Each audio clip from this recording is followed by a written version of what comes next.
Jesus did. Last week we talked about Jesus and his core. Who and what was Jesus in the core of his being? And so I looked at the passage and thought, this next part of Matthew's gospel is essentially part 2 of that. It's a bit more about what the core of what Jesus is really all about. Not what we might think, but actually what he's really all about. So before we get into today's section, let's recap. So we're building up towards the Beatitudes. That's where we're going. That's why we're looking at Matthew chapter 4 this week and the last 2 weeks, because we're building up to what happens at the beginning of chapter 5, which is that he's got crowds and he tells them, well, let's all sit down for a minute. He sits down, I guess they sit down, and he teaches them, and he starts with the Beatitudes as the first part of the Sermon on the Mount, and so that's where we're going next Saturday. But this is the build-up to all of that. And what's been going on so far in chapter 3 and chapter 4 of Matthew is that John the Baptist has heralded the Messiah, said Messiah is here. And then Jesus is baptized, and he is approved in that the voice of God comes and says, this is my son whom I love, with him I am well pleased. So he's getting ready. And then last week, 2 weeks ago, we talked about him being tested. And he went into the wilderness, rather like this, a photograph of the Jericho road that Penny and I were on a year and a half ago. Very similar kind of terrain, very challenging to live out there for a day, let alone 40 days and nights. So he's tested. So all of this has been happening. All of this is preparation. We're still partly in preparation phase, but we're now also in action phase with Jesus. And last week we talked about Jesus at his core, and 2 things we see earlier in chapter 4, which is that he had a core message, which is good news. And secondly, that he had a method, which was to call people to come around him and walk with him, to be his followers, to be his disciples. So that's where we are so far. Now, today, let's look at this passage. Verse 23 to 25. Jesus went throughout Galilee, teaching in their synagogues, proclaiming the good news of the kingdom, and healing every disease and sickness among the people. News about him spread all over Syria, and people brought to him all who were ill with various diseases, those suffering severe pain, the demon-possessed, those having seizures, and the paralysed. And he healed them. Large crowds from Galilee, the Decapolis, Jerusalem, Judea, and the region across the Jordan followed him. That's what we're looking at today. Just, 3 verses? 3 verses. And we're going to look at 2 points about Jesus being the proclaimer and the healer, and ask ourselves what that might mean for us. So, Jesus the proclaimer is where we're going to begin here. And where is he? So he's up here in Capernaum, is where we found him recently. He's up at the north end of the Lake of Galilee. He's been in Nazareth, and people are coming to him from all over Syria, which is off the map. So Syria is sort of basically north. You can define Syria in slightly different ways, depending on the precise period. But nonetheless, Syria is effectively the area north of here. The Decapolis is this area to this side of the Jordan River, which is a largely Gentile-influenced area. 10 cities, that's why it's the Decapolis. Transjordan, this is the area across the Jordan where the half-tribes settled before when the Israelites went into the Promised Land. And this is the area this side, so that's east of the Jordan River, a little further south from the Decapolis. Jerusalem is mentioned, that's over here. And Judea is just generally this area on the west side of the Dead Sea and the Jordan River. So basically, and this is a huge area. I mean, the Capernaum or Nazareth down to Jerusalem is 80 to 100 miles, I think. So you're talking about an enormous area, plus Syria, which is further north, and is colossal. I mean, bigger than this area on the map. People are coming to him from everywhere. And this is in the days of, you couldn't send out a Facebook post saying, Jesus will be here at this time. Come and see him now if you like. There's no Facebook Live. So it is astonishing, his influence spread so quickly at a time when it was challenging for that good news to spread. And this tells us something about the nature of the good news, how amazingly awesome the good news must have been. And it tells us something of the power and nature of Jesus Christ, that his notoriety would spread so fast and attract so many people. So, I mean, it's quite something, isn't it, when you think about it?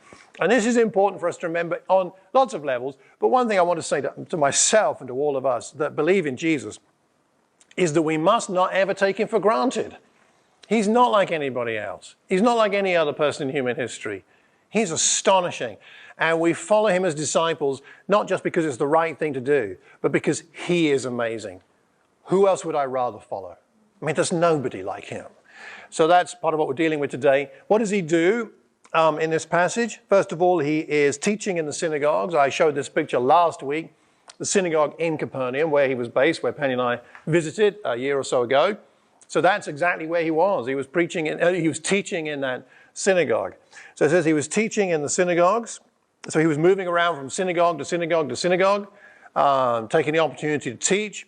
And in those days, if you were a rabbi and you turned up on the Sabbath, you would be invited to expound from the scriptures, which Jesus did, and got him into trouble because often he would say, well, you know, this is actually about me. And when you're reading Isaiah the scroll and someone says it's about me, it's not surprising people didn't take too kindly to that because they thought he was being heretical and felt they had the right to stone him. Anyway, so he's teaching in the synagogues and he's proclaiming. The proclaiming of the good news is probably referring to outdoors proclamation rather than indoors. So the teaching in the synagogues. So he's doing his teaching in the formal setting, but he's also proclaiming in the less formal, informal setting of out and about. So where are we now? We'll come to that in a moment. So this is what is going on. Some of what we do as Christians is in a formal setting. Sometimes you have a conversation with someone because they have a faith, and or perhaps we're in this setting here, or Wednesday nights when the men meet together or the women meet together. There's some times we do that. But a lot of what Jesus did was not in the formal settings.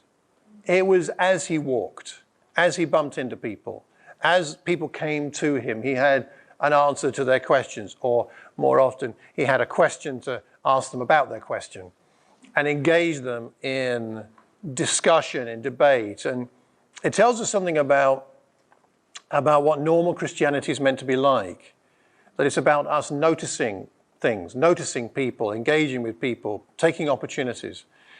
I was in the Harvester in Croxley 2 weeks ago. I had lunch with Ben Dannett, who's preached here.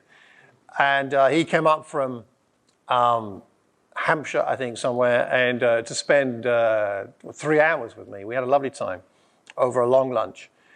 And I was looking forward to that, and that was nice. And I said, I'll meet you there. So we met at the Harvester, sat down, and we had some things to talk about. So we engaged in conversation. The waitress came over. I was about to give my order.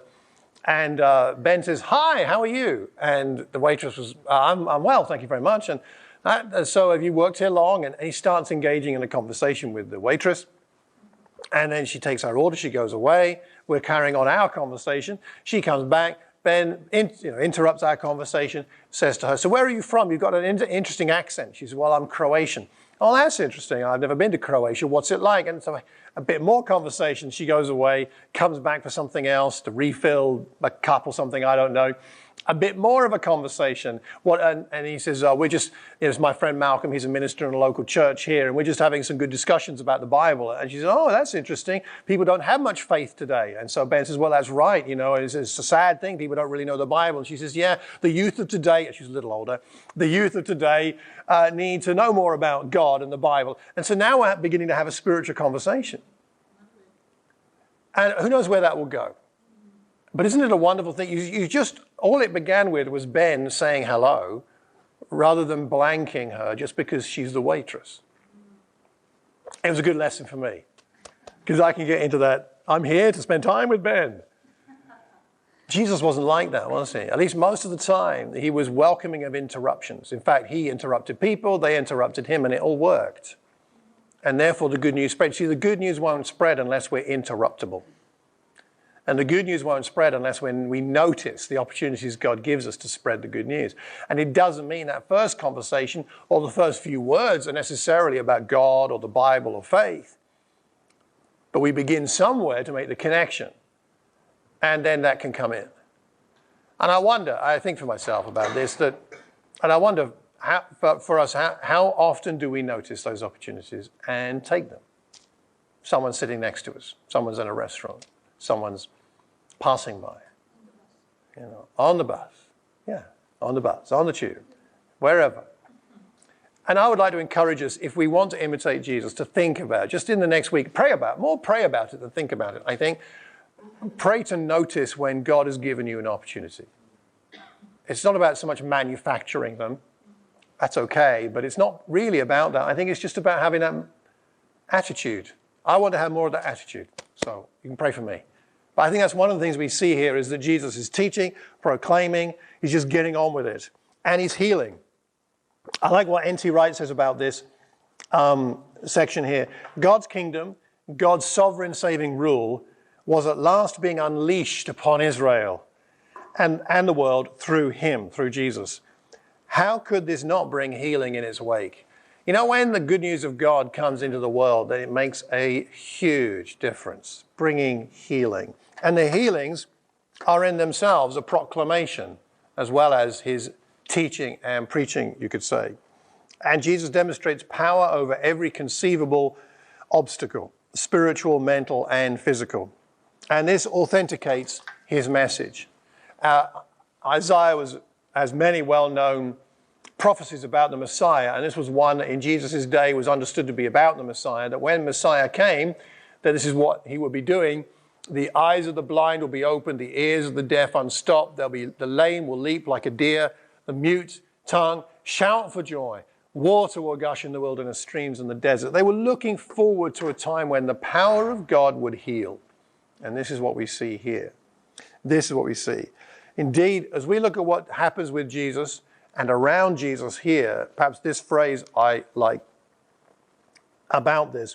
This is what it looks like.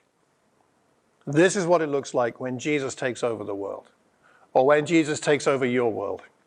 People are transformed. People are not made religious. People don't just pray a bit more.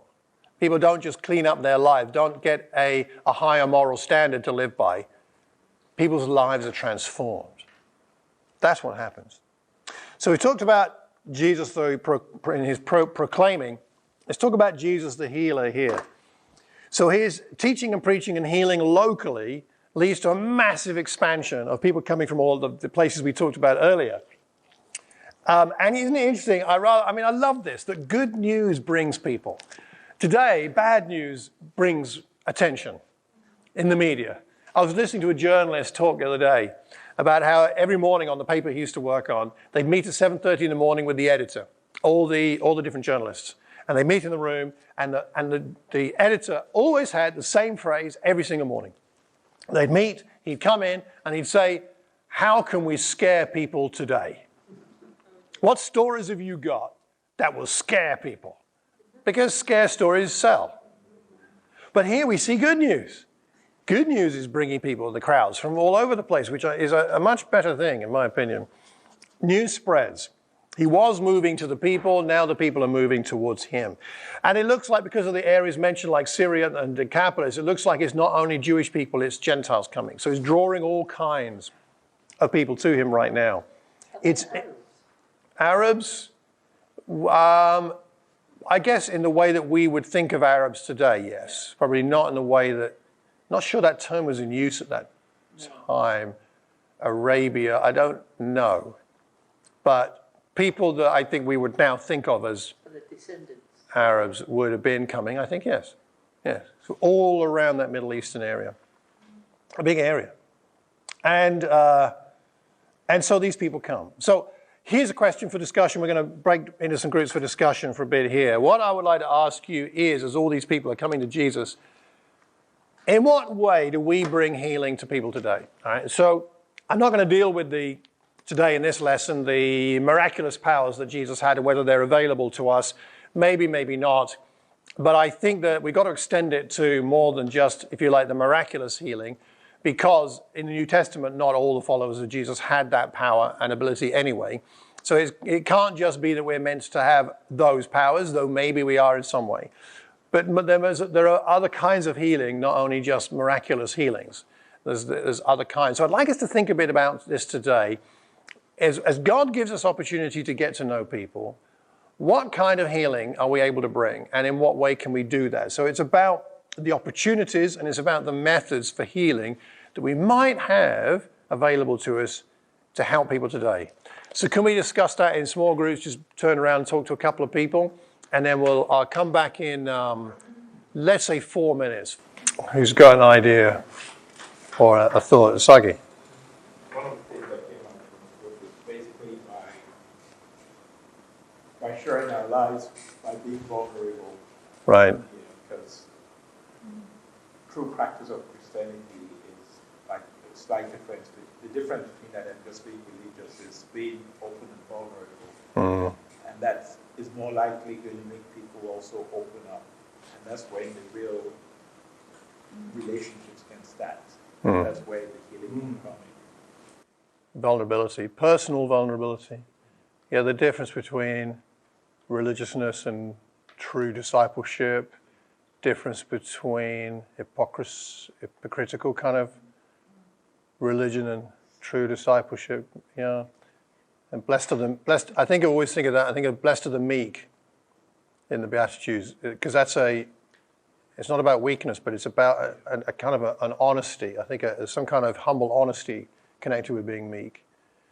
Excellent, thank you. That's vital, isn't it? Great. I don't like it, but it's really important. Because I don't like being vulnerable, but it's really important. Thank you. Good. Healing can come through that, yes, for people. Other thoughts? Simon?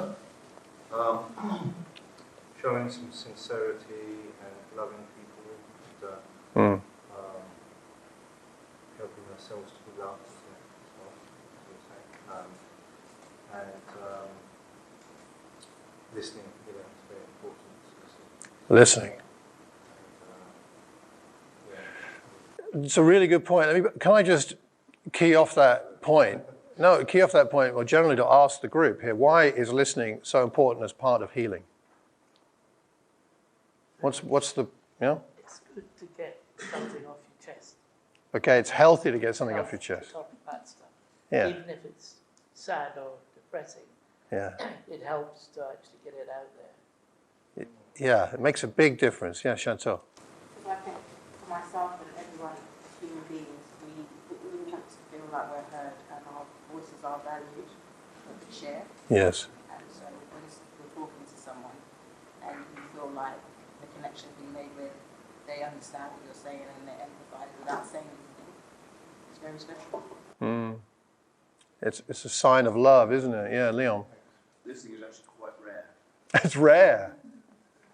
Proper listening. It's a rare thing. So therefore it stands out. Stefan. Good listening creates a safe space for someone to feel like they're safe to progress and share it all. And what's the difference between listening and hearing? If I can be semantic a little bit, yeah? Well, hearing is, okay, I heard you, but I still have my opinions about, rather than listening is, okay, empty your head, look at the person, pay all the attention possible, and that will be a difference, I would say. Big difference. From that person. Patricia, did you have your hand up? I think listening, active listening, it takes a lot out of you actually. If you've done it properly, it really does. You really have to key in with what they're saying, and also just to hear them and just to think about, okay, how can I add value? Have I heard them properly? And make sure that you've heard what they've said. It just takes a lot. There's a lot more to it. Hearing is more, you just sort of. You've taken in what someone said, but you haven't really empathised. You haven't really used your skills, your talents, your love, your compassion, your empathy to relate to that person. Great, thank you. Lisa. I think hearing often comes with the agenda. When you want to, you want to hear somebody out, but you don't really want to because you have an agenda, something that you want to address, something you want to do. While listening, I think, is free of that.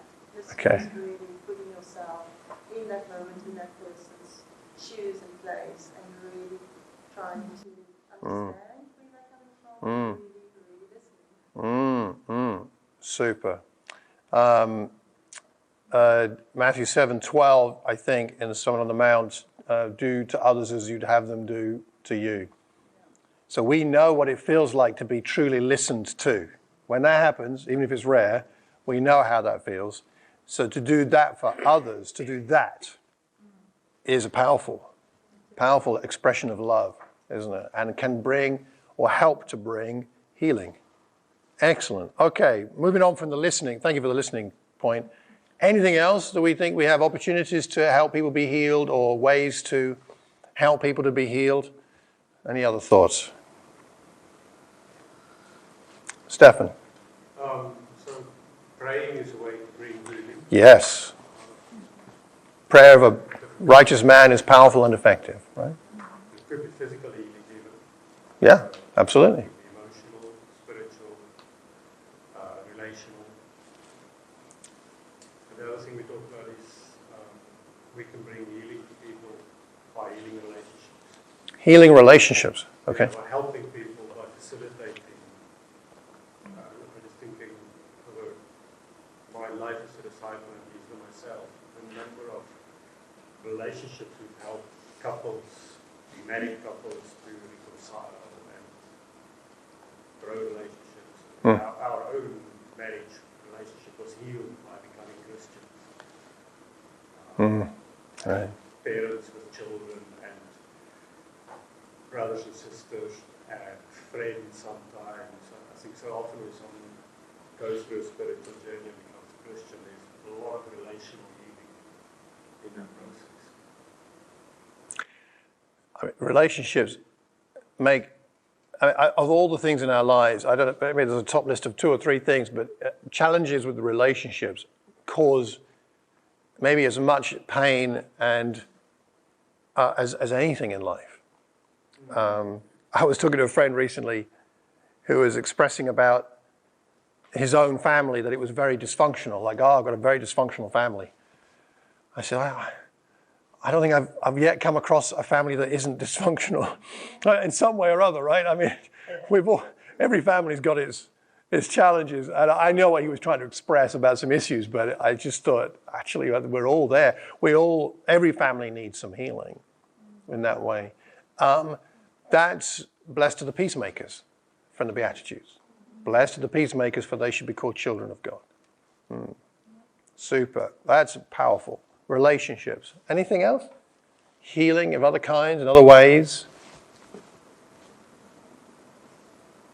I think that we can do all of these things, but ultimately Jesus is the one that heals. Yeah. So Yeah. it's not really for us to be the healers, although we can, by being supportive and being good listeners, we can signpost people. But we're not the one that is really able to forgive and to empower and... Yeah, so that's important, isn't it? That ultimately what we do helps people see Jesus more clearly.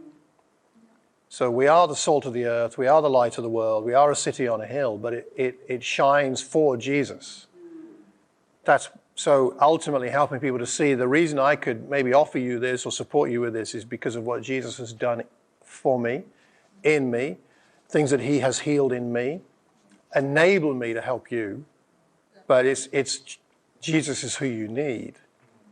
That's a very important point. Anything else, or we'll move on? We can move on? All right, if you say we can move on, we'll move on. Okay, I'll take that. I'd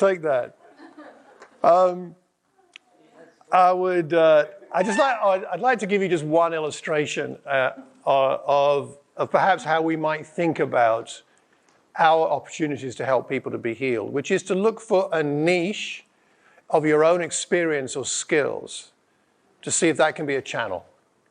As an example, I spent a morning with Albert and Angela May from the Thames Valley Churches of Christ this last Tuesday. They came over because they wanted to compare notes as to what we've been learning in Watford with their ministry situation in Beaconsfield, where they live. There's a location, church part of Thames Valley. And so I was discussing with them what they've been learning, what we've been learning, and sharing ideas. It's a very inspiring time. They're kind of semi-retired, which means that they're devoting a day a week to ministry, unpaid, which is, as is another couple, Kevin and Anna Law, also in Beaconsfield, who are kind of retired now. So this is really cool. They've got 4 man-women days a week to devote to ministry, which, as we collectively get older, it's something we might want to think about. Most of us at this stage with young children, maybe not, but maybe as time goes by, we could work a 4-day week and something like that. That's for the future, maybe. But it was fun to spend time with them. And one of the things that they have are working on and planning to do is in Beaconsfield, in that area, they recognize that there's a deep hunger for help with parenting, that they know lots of families who really would love some support with parenting. And so they are about to go off to, I think, Wales somewhere to do a parenting training course with, I think it's Care for the Family or Caring for the Family, Rob Parsons, if you've read any of his books. It's a Christian-based thing. And then they're going to come back and run some workshops in Beaconsfield and use that as a way to hopefully help some families find some healing, but in that way pointing people to Christianity, to Jesus. Whether it will work, how well it will work is yet to be seen because they haven't started. But I liked the way they were thinking about this. What are some of the local needs? What could we do? I mean, they would never claim that their parenting is perfect, not in the least. But they've learned a lot from parenting. Their son Ben is married to Cherie, and they've just had their first child. They live in Beaconsfield. They're members of the Thames Valley Church. Their other son, Jamie, is married to Maria Kendall, most of us who know the Kendalls, and they're in East London, with the East region there. And so they're thinking, well, what might be something we could do? What kind of niche might we find to help people with healing and point people to Jesus? And perhaps we have already got some experiences or skills, or could build on those and find more to help meet a need wherever we are, whether it's at work or with our families or in our neighborhood. And it's just something to think about. I don't know that we need to do the same thing exactly, but I think it's a good exercise to pray about, discuss together, and think about, is there something like that I could be channeling some healing through that would end up pointing to Jesus? So I don't know. It's just a thought for us to think about this, because Jesus had the power to heal. His followers had the power to heal. And still, the Spirit has the power to heal in many and varied ways. But part of our following Jesus is about helping people finding healing in Jesus. Something for us to think about. The Beatitudes, going back to those just for a moment. We're not going to go through them now, but just again to think about this. All of what's happening here is building towards Jesus giving out these words on the mountain, which is just coming after this. And as much as Jesus' healings authenticate his teaching, I would say living this kind of lifestyle authenticates our true discipleship. Not that it's a checklist, but that a transformed life expresses these Beatitudes. We'll talk more about this on Saturday, what this looks like and what it means. But when we live this, I believe we'll get opportunities to offer healing, because people will want to know what it is that motivates us to live in this kind of way. Wrapping up.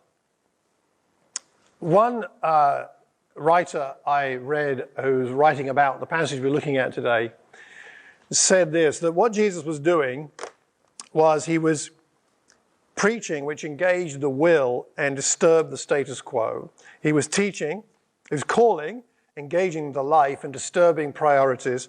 He was teaching which he was engaging the mind and disturbing preconceived ideas. And he was healing, which was engaging the needs of the people around him, disturbing the hold of the devil over creation. I rather like that summary of not just this passage, but the passage just before it. And the writer was saying that when individual Christians and when the church engages in these activities or their equivalents, then we will similarly have an impact on this world for Jesus. So this, I think, could be a good devotional exercise, is to pray through this, to ask God for opportunities to be able to preach, to call, to teach, and to heal, to disturb people's will, to disturb their life, to disturb their minds, and disturbing their needs, so that there can be victories. Victories for them and victories for God. Pray to be alert to when you can engage with these. It's a prayer point more than anything else. When the church does these things, certainly we will be very effective. Saturday will help us. I really believe that. We're going to come to the time where we take bread and wine now, thinking about the healing that Jesus has brought us. Because in the end, we might try and go and help people, but our ability to help others is directly in proportional to our gratitude for what Jesus has done for us. Let me read 1 Peter chapter 2 as a thought going into our taking of bread and wine right now. 1 Peter chapter 2, and in verse 23. When they hurled their insults at him, he did not retaliate. When he suffered, he made no threats. Instead, he entrusted himself to him who judges justly. He himself bore our sins in his body on the cross, so that we might die to sins and live for righteousness. By his wounds, you have been healed. You were like sheep going astray, but now you have returned to the shepherd and overseer of your souls. Let's pray together.